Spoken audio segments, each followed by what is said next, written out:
Ils ont été au rendez-vous, ils se sont portés volontaires, et c'est ça que je viens saluer aujourd'hui en leur disant sans vous le système ne fonctionnerait pas. Pouvoir entendre aussi les difficultés qui sont les leurs, on l'a vu ici, à la fois une forte pression, une forte demande, ça veut dire que ce soit les centres de vaccination, que ce soit les pharmaciens, les médecins, les infirmières, une grosse pression logistique à gérer. Donc ça, je suis là aussi pour l'entendre. Le questionnement qui est le leur en disant on n'avait que du Pfizer, désormais on a également un peu de Moderna, donc c'est compliqué à gérer. La demande de pouvoir, ils savent le gérer, mais la demande de pouvoir anticiper les livraisons, de façon à pouvoir s'organiser au mieux, c'est ça aussi qui m'appartient aussi de faire remonter.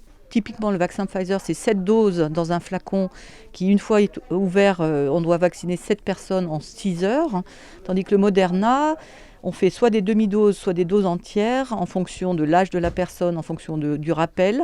Et là, on a 22 doses, demi-doses dans le Moderna. Donc l'organisation n'est pas la même avec les prises de rendez-vous. Donc pour nous, au niveau logistique, c'est assez compliqué. En plus de nos vaccinations, nous faisons des créneaux horaires où nous pratiquons les tests antigéniques.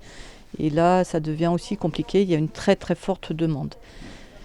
Donc on fait ce qu'on peut, on essaye de résister, mais nos équipes sont fatiguées, les pharmaciens sont fatigués, le téléphone sonne sans arrêt.